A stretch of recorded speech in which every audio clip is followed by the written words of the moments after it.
السلام عليكم ورحمة الله تعالى وبركاته. أعوذ بالله من الشيطان الرجيم. بسم الله الرحمن الرحيم.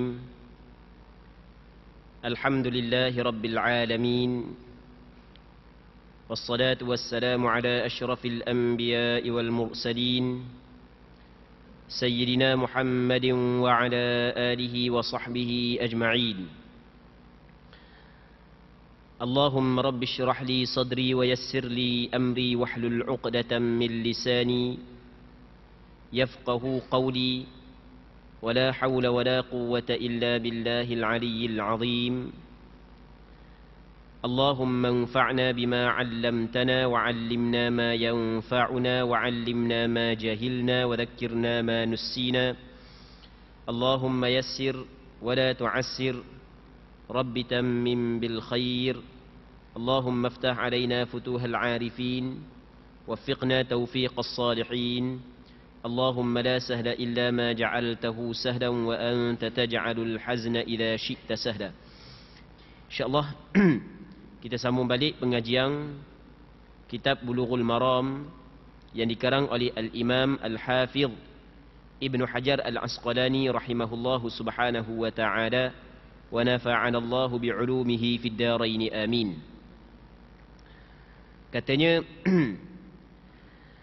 hadis 416, wa an Aisyah radhiyallahu anha qalat kana Rasulullah sallallahu alaihi wasallam yusalli ad-duha arba'a wa yazidu ma syaa Allah, rawahu Muslim. Maksudnya daripada Aisyah radhiyallahu taala anha, katanya Nabi sallallahu alaihi wasallam mengerjakan solat duha sebanyak 4 rakaat. Adakala lebih dari itu menurut apa yang dikehendaki oleh Allah Subhanahu wa taala. Hadis ini diriwayat oleh Imam Muslim. Muslimin muslimat yang dirahmati oleh Allah Subhanahu wa taala.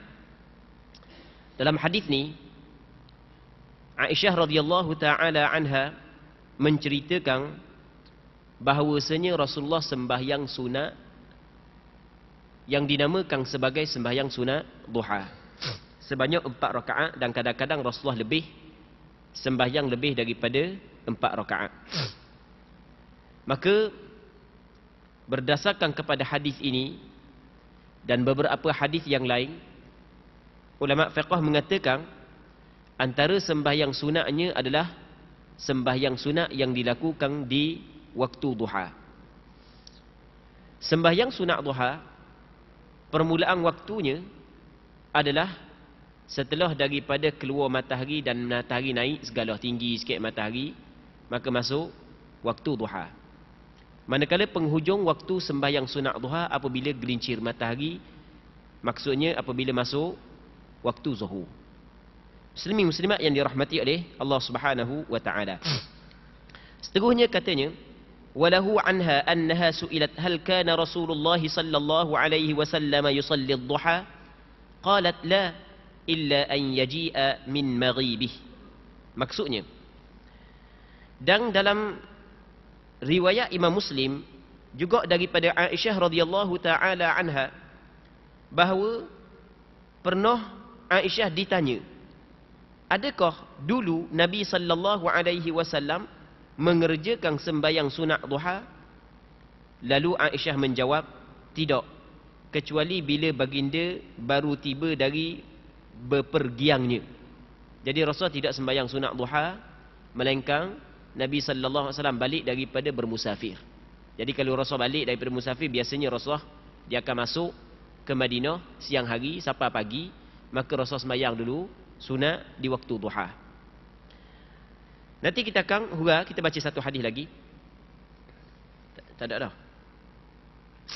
Okey. Seterusnya, walahu anha ma ra'aitu Rasulullah sallallahu alaihi wasallam yusalli subhata ad-duha qattu wa inni la usabbihuha. Maksudnya, dalam riwayat Imam Muslim daripada Aisyah radhiyallahu taala anha, kata Aisyah, Aku sama sekali tidak melihat Rasulullah sallallahu alaihi wasallam sembahyang solat sunat duha. Bagaimanapun aku sentiasa melakukannya. Okey, sekarang ni kita ada 3 hadis. Hadis yang akhir sekali, Aisyah radhiyallahu taala anha menceritakan bahawasanya dia tidak melihat Rasulullah sallallahu alaihi wasallam mengerjakan sembahyang sunat duha. Tetapi dia sendiri melakukan sembahyang sunat duha. Siapa dia sendiri? Aisyah. Hadis yang sebelum daripada tu, ketika ada orang tanya kepada Aisyah, adakah Rasul sembahyang sunat duha? Kata Aisyah radhiyallahu taala anha, tak, melainkan ketika Rasulullah sallallahu alaihi wasallam pulang daripada permusafiran. Manakala hadis yang sebelum daripada tu, Aisyah radhiyallahu taala anha menceritakan sentiasa Rasulullah sallallahu alaihi wasallam sembahyang sunat duha sebanyak 4 rakaat, kadang-kadang lebih daripada 4 rakaat. Maka kalau kita tengok 3 hadis ni, pada zahirlah nampak ada sedikit bercanggah. Tapi sebenarnya tidaklah bercanggah. Jadi kalau kita tengok, kalau kita gabunglah ketiga-tiga hadis ini, hak yang Aisyah kata aku tidak melihat Rasulullah sallallahu alaihi wasallam sembahyang sunat duha, tapi aku buat, adalah ketika Rasulullah sallallahu alaihi wasallam tidak pulang daripada bermusafir. Hak yang dia kata Rasul buat 4 rakaat, hak lebih daripada tu, hak tu ketika Rasulullah sallallahu alaihi wasallam pulang daripada bermusafir. Adakah boleh kita faham daripada hadis ini, sunat duha hanya dituntut ketika seseorang tu pulang daripada permusafiran sahaja, tidak kepada orang yang selain daripada orang tersebut? Kata ulama fiqh, tidak, bukan lagu tu. Kerana yang pertama sekali, Aisyah sendiri sentiasa mengerjakan sembahyang sunat duha. Yang pertama. Yang keduanya, kita kena tahu bahawasanya dalil syarak bukan hanya perbuatan Nabi sallallahu alaihi wasallam. Bukan perkataan Rasulullah, pengakuan daripada Rasulullah juga termasuk daripada dalil syarak. Kita Quran, hadis. Kalau sebut kata hadis, ia merangkumi perkataan Rasulullah, perbuatan Rasulullah, pengakuan daripada Nabi sallallahu alaihi wasallam. Di sana ada hadis yang diriwayat daripada Abu Hurairah radhiyallahu taala an, yang mana Abu Hurairah menceritakan ausani khalili bi thalath, kekasihku telah berpesan kepadaku dengan 3 perkara. Kekasihku, yakni Rasulullah pesan kepadaku 3 perkara. Yang pertamanya adalah aku puasa 3 hari setiap bulan. Yang keduanya adalah wa raka'atayid duha, 2 rakaat sembahyang sunat duha. Rasul pesan kepada siapa? Abu Hurairah. Ni panggil dengan perkataan. Begitu juga daripada Abu Darda ke Abu Sa'id Al-Khudri yang melupa. Juga hadis sahih yang dikeluarkan oleh Imam Muslim, tak silap ingat, yang mana kata sahabat tersebut, "Ausani habibi bi thalath la ada'anha la ada'ahunna ma ishtu." Rasulullah sallallahu alaihi wasallam, kekasihku, berpesan kepadaku dengan melakukan 3 perkara. Dan aku tidak akan tinggal 3 perkara ini seumur hidupku. Yang pertamanya adalah puasa 3 hari setiap bulan. Yang keduanya adalah 2 rakaat sembahyang sunat duha. Yang ketiga, aku tidak tidur melainkan setelah daripada aku mengerjakan sembahyang sunat witir. Maka berpandukan kepada hadis-hadis tersebut, kata ulama, disyariatkan, dituntutkan sembahyang sunat duha, sama ada orang tu pulang daripada permusafiran ataupun orang yang duduk kampung. Muslimin muslimat yang dirahmati oleh Allah Subhanahu wa taala. Sembahyang sunat duha, mana yang lebih afdal kita kekalkan ataupun kita buat selang-seli? Okey, boleh faham maksud kekalkan? Kekalkan maksudnya buat semua setiap hari. Ataupun hak yang lebih afdal kita buat selang-seli? Di sini ada sedikit perbincangan di kalangan ulama. Majoriti ulama termasuklah pandangan mu'tamad di dalam mazhab Imam Syafi'i, bahawasanya sembahyang sunat duha, hak yang paling afdalnya adalah kita buat secara berterusan, setiap hari kita buat. Hak tu hak yang paling afdal berbanding dengan kita buat selang-seli. Namun di sana ada pandangan ulama fiqh mengatakan bahawasanya yang lebih afdal sembahyang sunat duha adalah kita buat selang-seli, tidak buat secara berterusan. Hari ni buat, esok dah buat, lusa pula buat, bukan buat somok-somok. Ada pandangan sebahagian daripada ulama kerana dia melihat bahawasanya Rasulullah tidak buat somok-somok. Baik. Muslimin muslimat yang dirahmati oleh Allah Subhanahu wa taala. Namun macam kita kebawah saat ni pandangan majoriti ulama, termasuk pandangan mu'tamad di dalam mazhab Imam Syafi'i, bahawasanya hak yang paling afdal adalah kita melakukan sembahyang sunat duha secara berterusan. Sebab dia kerana di sana ada hadis yang dikeluarkan oleh Imam Muslim dalam sahihnya, Nabi sallallahu alaihi wasallam bersabda, "Ahabbul 'amali ila Allah ma dawama 'alaihi sahibuha wa in qalla." Amalan yang paling dikasihi oleh Allah Subhanahu wa taala, amalan yang Allah Taala kasih adalah seorang tu melakukan secara berterusan. Orang tu dia melakukan amalan tersebut secara berkekalan dan berterusan, amalan itulah hak yang paling dikasihi oleh Allah, wa in qall, walaupun sedikit. Walaupun amalan tu sikit, tapi yang penting dia istiqamah, dia buat semua. Hak tu hak yang paling afdal, muslimin muslimat yang dirahmati oleh Allah Subhanahu wa taala. Baik. Seterusnya, wa an Zaid bin Arqam anna Rasulullah sallallahu alaihi wasallam qala salatul awabin hina tarmadul fisal, rawahu at-Tirmidzi. Daripada Zaid bin Arqam radhiyallahu taala an, bahawasanya Rasulullah sallallahu alaihi wasallam bersabda, solat al-awabin, al-awabin adalah perkataan jamak daripada awab. Awab ni orang yang kembali kepada Allah, tu makna awab. Orang yang jauh daripada Allah, tiba-tiba dia kembali kepada Allah dan kerap dia kembali kepada Allah, sentiasa dia kembali kepada Allah, tu yang dinamakan sebagai awab.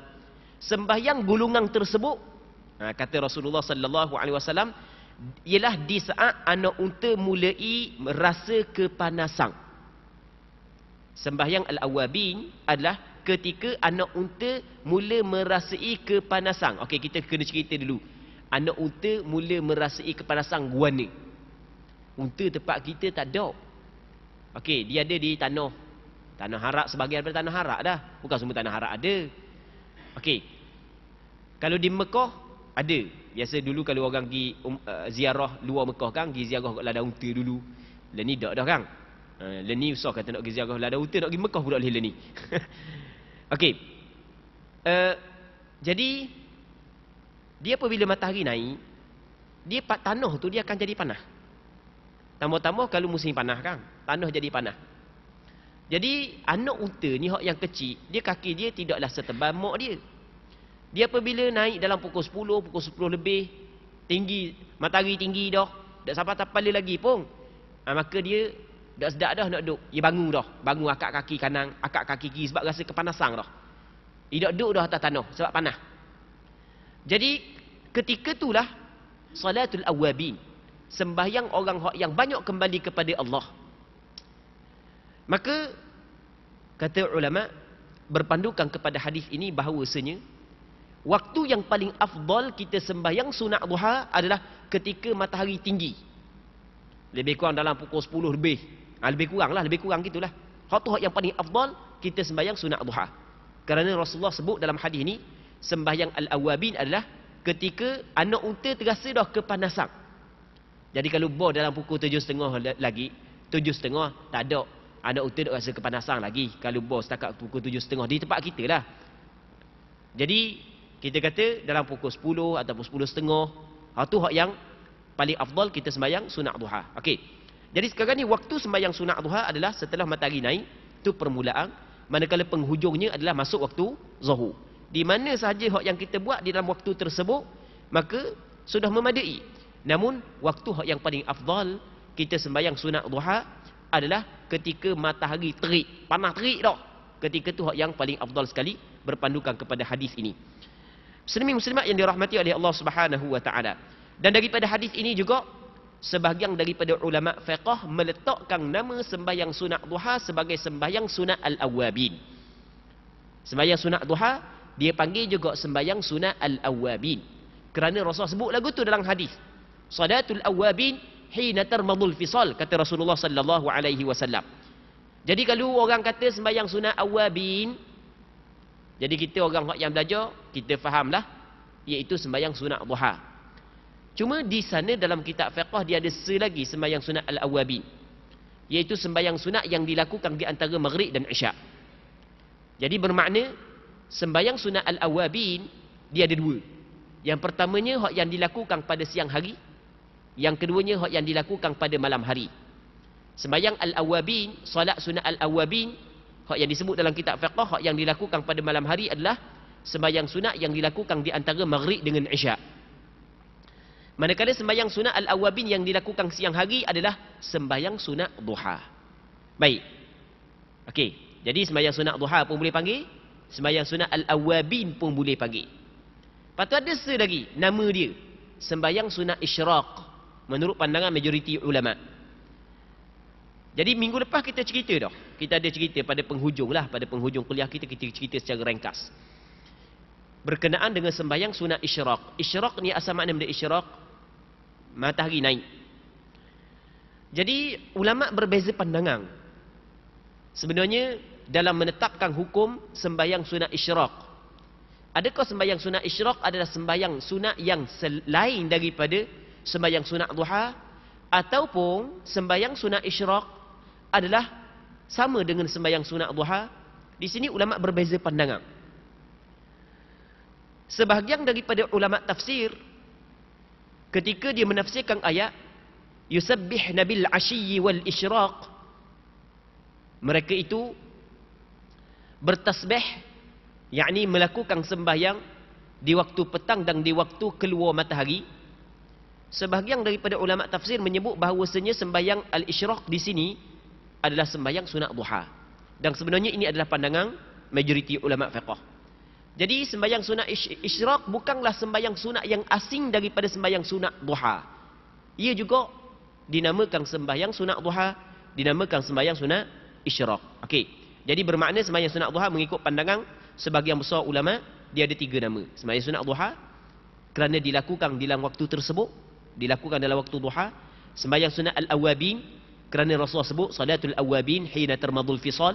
Yang ketiganya adalah sembahyang sunat isyraq kerana permulaan waktunya adalah setelah daripada matahari naik. Baik. Namun ada segelintir ulama mengatakan sembahyang sunat isyraq dia berbeza dengan sembahyang sunat duha. Antara ulama yang berpegang kepada pandangan ini ataupun yang menjelaskan pandangan ini adalah Imam Ghazali dalam kitab Ihya Ulumuddin. Menurut pandangan Imam Ghazali rahimahullahu subhanahu wa ta'ala dalam kitab Ihya Ulumuddin, bahawasanya sembahyang sunat isyraq ia berbeza dengan sembahyang sunat duha. Sembahyang sunat isyraq dilakukan ketika matahari naik. Tapi kena ingat, ketika matahari naik tinggi. Kerana di sana ada larangan di dalam hadis bahawasanya setelah daripada sembahyang fardu subuh, kita tidak boleh sembahyang sunat melainkan apabila matahari naik tinggi. Kata Nabi sallallahu alaihi wasallam, la salata ba'da as-subhi hatta tatlu'a asy-syams. Tidak ada salat selepas daripada sembahyang subuh melainkan sehingga terbit matahari. Ada satu riwayat menyebut sehingga tinggi matahari. Muslimin muslimat yang dirahmati oleh Allah Subhanahu wa taala. Seterusnya, wa an Anas qala Rasulullah sallallahu alaihi wasallam, man shalla ad-duha 12 rak'atan banallahu lahu qasran fil jannah. Rawahu at-Tirmidzi wastaghrabah. Daripada Anas bin Malik radhiyallahu taala anhu, katanya Rasulullah sallallahu alaihi wasallam bersabda, barang siapa yang solat sunat duha sebanyak 12 rakaat, nescaya Allah Subhanahu wa taala akan membangunkan untuknya sebuah gedung di dalam syurga. Hadis ini diriwayat oleh Imam Tirmidzi. Namun Imam Tirmidzi menilai hadis ini sebagai hadis gharib. Hadis ini adalah hadis dhaif menurut pandangan Imam Tirmidzi. Muslimin muslimat yang dirahmati oleh Allah Subhanahu wa taala. Jadi dalam hadis ni Anas bin Malik menceritakan Rasul khabar orang yang sembahyang sunat duha sebanyak 12 rakaat. Sebanyak 12 rakaat, maka Allah Taala akan binakan baginya satu mahligai di dalam syurga. Allah Taala binakan satu dia tulis benda gedong. Sebenarnya qasran ni mahligai. Dia terjemah kepada gedong pula ikut dia lah. Tapi qasran sebenarnya mahligai. Allah Taala akan jadikan kepadanya budak sedar saat ni. Baca je hak yang diterjemah. Tapi qasran sebenarnya makna dia bukan gedong. Makna dia adalah mahligai. Mahligai ni rumah besar tu lah. Macam istana tu. Gitu lah.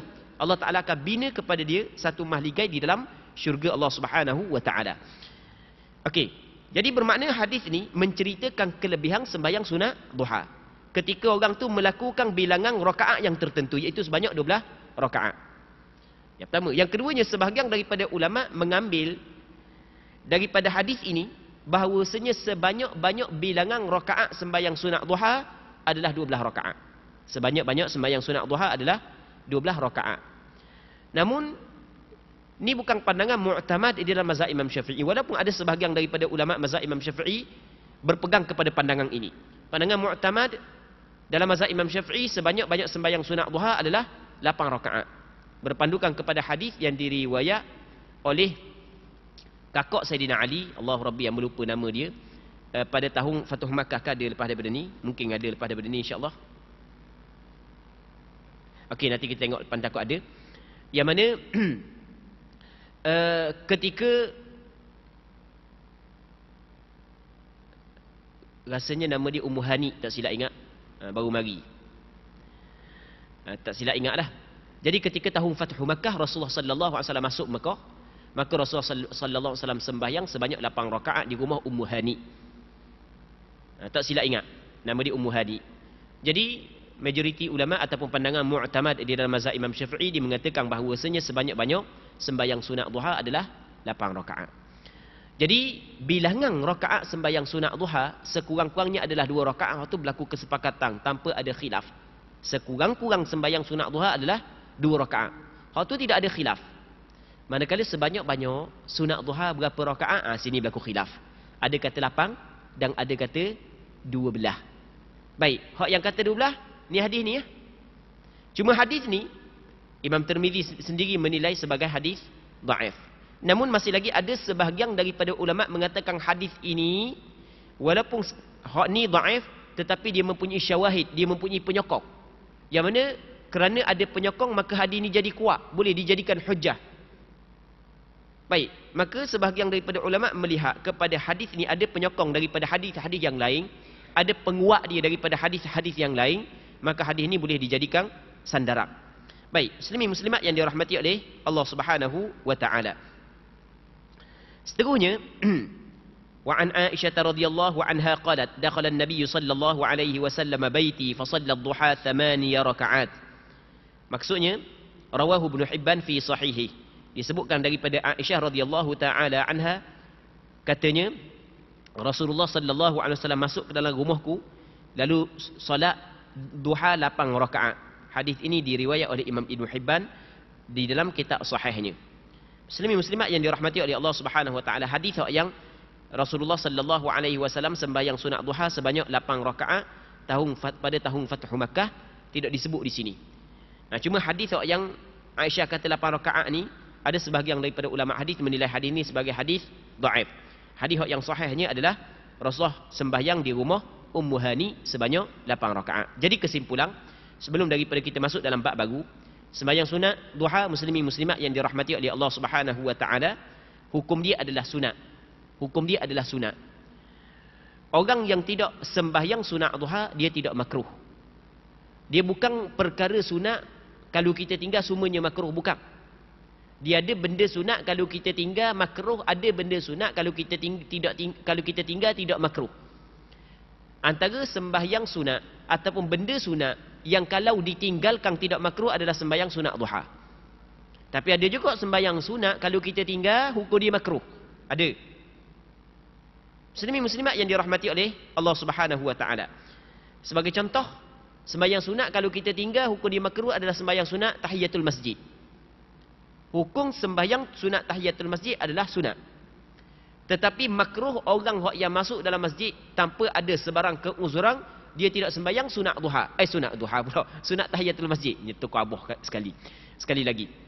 Sembahyang sunat tahiyatul masjid, hukum dia adalah sunat. Orang yang masuk dalam masjid, kalau tidak ada sebarang keuzuran, maka tiba-tiba dia tinggal sembahyang sunat tahiyatul masjid, hukum dia makruh. Berbeza dengan sembahyang sunat duha. Sembahyang sunat duha hukum dia sunat. Tapi meninggal sembahyang sunat duha tidak makruh. Dah apa jadi gitu? Kerana dalam sembahyang sunat tahiyatul masjid ada larangan daripada Rasulullah bagi orang yang tidak sembahyang sunat tahiyatul masjid. Dalam hadis ada Rasul larang, ada Rasul perintah. Idza dakhala ahadukumul masjid fala yajlis hatta yarka'a rak'atain atau kama qala. Maka apabila seorang di kalangan kamu masuk dalam masjid, maka jangan dia duduk. Tengok Rasul larang, jangan dia duduk. Rasul larang. Jadi kalau dia duduk juga bermakna dia langgar larangan Rasulullah.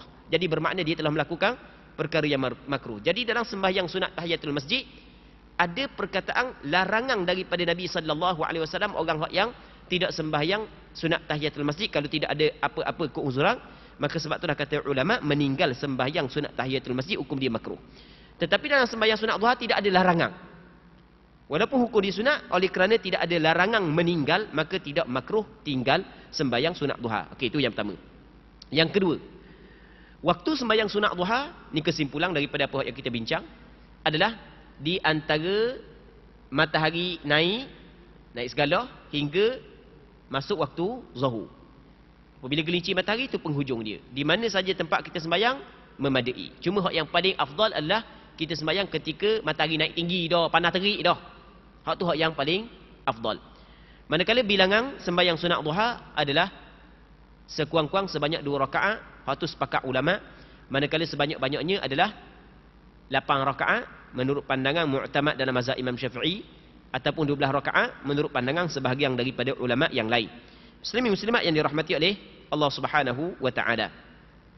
Baik, kita masuk dalam perbahasan baru, iaitu babu salatil jama'ati wal imamah. Bab pada menjelaskan sembahyang berjamaah dan menjadi imam. Okey, kita masuk dalam bab baru, bab sembahyang berjamaah dan menjadi imam. Apa yang dimaksud dengan sembahyang berjamaah? Yang dimaksud dengan sembahyang berjamaah adalah di sana ada seorang imam dan ada makmum, sekurang-kurangnya seorang. Itu yang dinamakan sembahyang berjamaah. Kalau kita duduk seorang di rumah, hal tu tidak dinamakan sembahyang berjemaah. Walaupun kita niat jadi itu imam. Sembahyang di rumah tapi niat agak jadi itu imam. Dah siapa hak yang belakangmu? Takut jin nak ikut. Ada sebab ada orang tanya hamba. Dah boleh tak? Noh orang tanya hamba. Dia kata ustaz boleh tak kalau kita sembahyang di rumah kita akad takbiratul ihram, kita niat jadi imam. Takut jin nak ikut kita, mana ke tahu. Kita kata dah takut ke jin tak mau ikut. Sebenarnya Allah Rabbi, kadang-kadang ada juga orang tu dia mikir, kita pun tak sampai mikir tahap tu. Tidak sunat kita niat jadi itu imam kalau kita sembahyang seorang. Macam-macam andaian dia, jin lah apalah. Tu ada orang tanya, royak tu penuh ada orang tanya. Baik. Jadi kalau duduk seorang, duduk di rumah, tak ada orang belakang, maka tak panggil sembahyang berjemaah. Sembahyang berjemaah mesti kena ada imam, mesti kena ada makmum. Sekurang-kurang makmum seorang. Baik. Katanya an Abdullah bin Umar radhiyallahu anhuma anna Rasulullah sallallahu alaihi wasallam qala salatul jama'ati afdalu min salatil fadhi bi 27 darajah. Maksudnya daripada Abdullah bin Umar radhiyallahu anhuma bahawa Rasulullah sallallahu alaihi wasallam pernah bersabda, solat berjamaah lebih utama 27 darjat berbanding dengan solat bersendirian. Maksud dia, orang yang sembahyang bersendirian dengan orang yang sembahyang berjemaah, daripada sudut afdal, banyak pahala ganjarannya adalah orang yang sembahyang berjemaah. Banyak mana? Dalam hadis ni sebanyak ganjaran ataupun lebih sebanyak 27 darjat. Di sana ada hadis yang diriwayat daripada, yang dikeluarkan oleh Imam Bukhari dan Muslim, yang diriwayat daripada Abi Hurairah, Rasulullah sallallahu alaihi wasallam menyebut sebanyak 25 darjat. Ada riwayat 27 darjat, ada riwayat 25 darjat. Yang penting sama ada 25 darjat ataupun 27 darjat, yang pentingnya sembahyang berjemaah jauh lebih baik, jauh lebih afdal berbanding dengan sembahyang berseorangan. Muslimin muslimat yang dirahmati oleh Allah Subhanahu wa taala. Baik. Apakah hukum sembahyang berjamaah? Hukum sembahyang berjamaah ulama berbeza pandangan. Ada sebahagian daripada ulama mengatakan hukum sembahyang berjamaah adalah sunnah muakkadah. Dan ni sebenarnya pandangan majoriti ulama. Pandangan yang kedua, sembahyang berjamaah hukum dia adalah fardu kifayah. Ada pandangan ulama mengatakan sembahyang berjamaah adalah fardu ain. Tetapi kalau orang tu tak pergi sembahyang berjamaah, tetap sah sembahyang dia. Ada juga orang yang kata fardu ain menjadi syarat kepada sah sembahyang. Mu tak pergi sembahyang jemaah, tak sah sembahyang. Mu ada juga pandangan ulama kata lagu tu. Jadi 4 pandangan di sini. Muslimin muslimat yang dirahmati oleh Allah Subhanahu wa taala. Hak yang kita sebut 4 pandangan saat ini, hak yang kita sebut 4 pandangan saat ini adalah untuk lelaki. Manakala untuk perempuan nanti kita akan bincang lepas daripada ni. Jadi pandangan yang pertama, sembahyang berjamaah adalah sunnah muakkadah. Apa maksud sunnah muakkadah? Sunnah yang ada tuntutan yang kuat daripada syarak supaya kita lakukannya. Ada tuntutan yang cukup kuat. Dan kalau kita baca hadis-hadis yang berkait dengan sembahyang berjamaah, maka kita akan dapati ada beberapa hadis yang secara jelas Rasulullah memberi amaran yang keras kepada orang yang meninggalkan sembahyang berjamaah. Dan pernah hamba sebut sebelum daripada ni, bagi orang lelaki yang mempunyai kemampuan, yang balik, yang berakal, yang tidak ada apa-apa keuzuran, termaksud yang mempunyai kemampuan. Kalau ada keuzuran sakit dan seumpamanya, itu masalah lain. Maka dituntut dengan tuntutan yang kuat supaya dia mengerjakan sembahyang secara berjamaah. Di zaman salaf dulu, pernah kita ambil cerita sebelum daripada ni, orang yang meninggalkan sembahyang akan dituduh dan ditomoh sebagai orang kafir. Di zaman salaf dulu. Manakala golongan lelaki yang tidak mengerjakan sembahyang berjamaah dituduh sebagai golongan munafiqun. Suatu ketika dahulu. Bukan tuduhan yang kecil, tuduhan yang berat.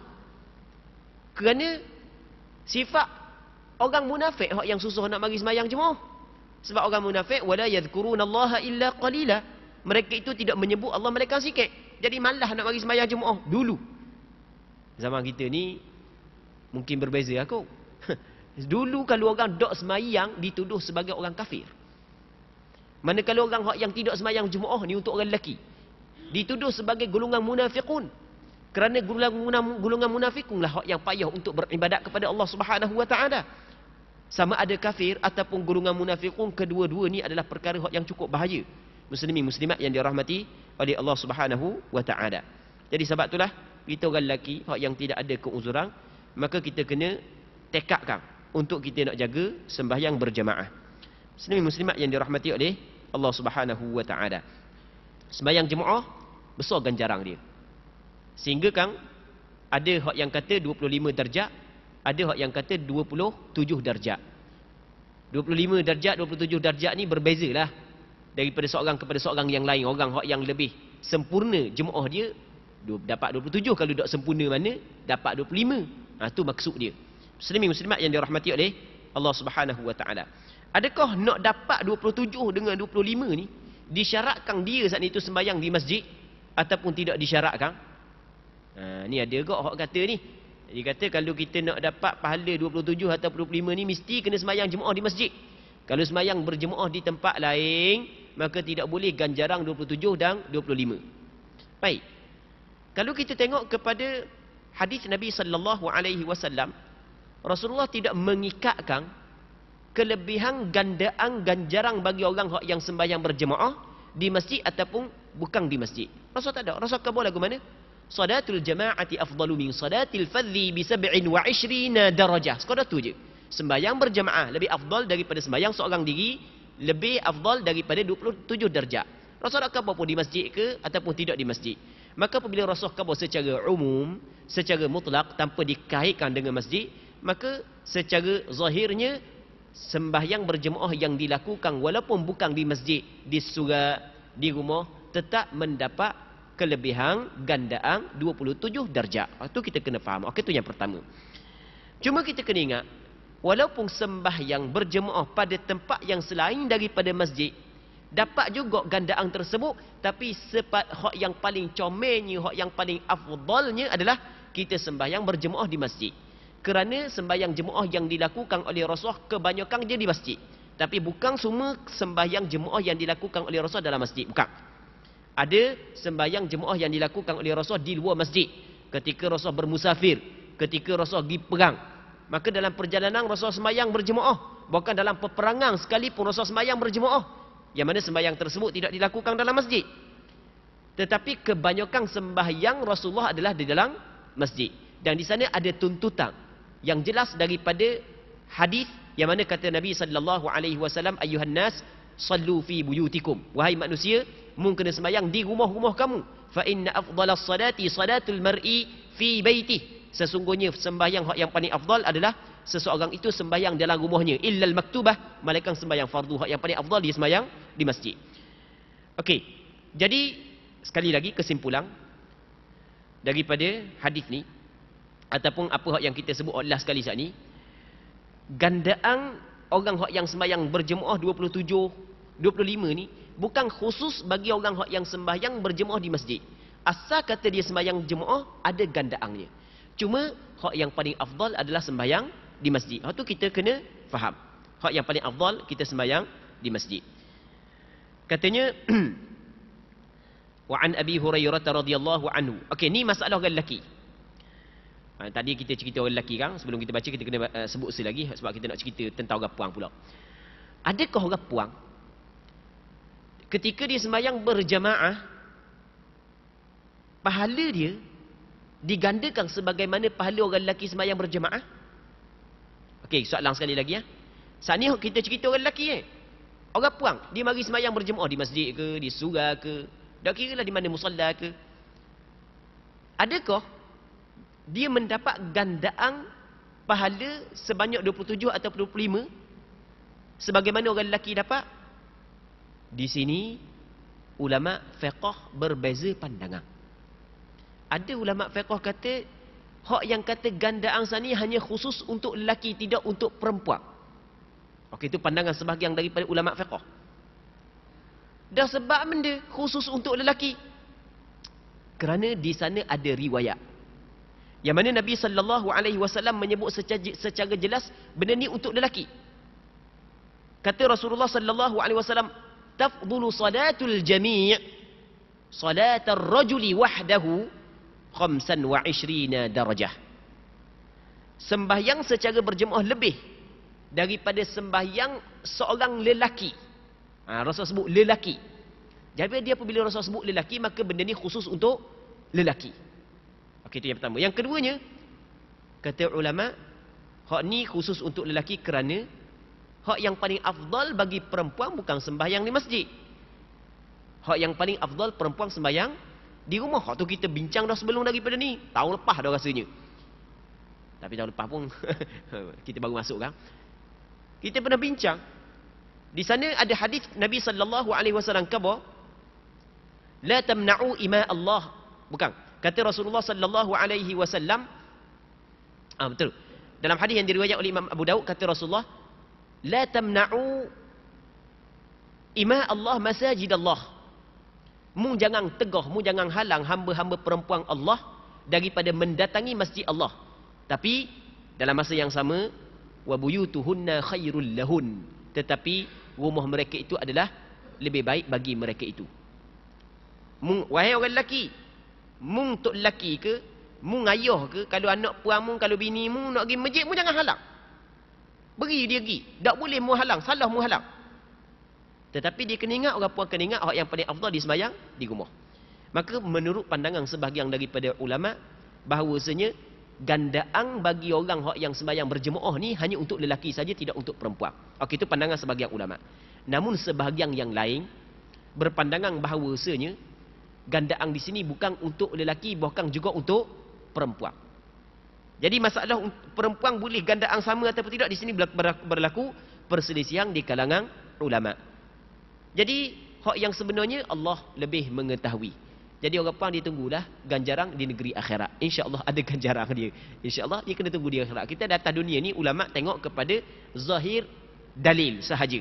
bincang melalui zahir dalil saja. Masalah ni ada dua pandangan dalam masalah ni. Jadi kalau ada orang kata orang puan dah boleh ganjaran gandaan, betul ada pandangan kata gitu. Kalau ada orang kata orang puan boleh, betul juga ada pandangan ulama kata lagu tu. Masing-masing ada sandaran dalil. Hak yang kata boleh kerana melihat kepada dalam hadis hak yang kita baca tadi, salatul jamaati afdalu min salatil fardhi. Rasul tidak sebut lelaki dengan puan. Jadi bermakna hadis ni umum untuk lelaki dan perempuan. Dan kita mengharapkan orang puan hak yang sembahyang berjemaah juga digandakan. Kita mengharapkan ada gandaan sembahyang dia.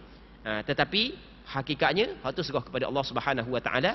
Menurut pandangan ulama fiqh, ketika ulama fiqh mengkaji dalil, ada khilaf dan kedua-dua pandangan tersebut ada sandaran. Okey, untuk malam ni kita rasa sini dulu. Kita berdoa kepada Allah Subhanahu Wa Taala agar apa yang kita bincang pada malam ini ada keberkatannya dan sama-sama dapat mengambil manfaat. Wallahu subhanahu wa ta'ala a'la wa a'lam. Allahumma haqqiqna bittiba'i nabiyyika Muhammadin sallallahu alaihi wasallam zahiran wa batina. Allahumma ja'alna mimman yastami'una al-qawla fayattabi'una ahsanah. Wa sallallahu wa sallim wa barik ala sayyidina Muhammad wa ala alihi wa sahbihi ajma'in. Walhamdulillahi rabbil alamin.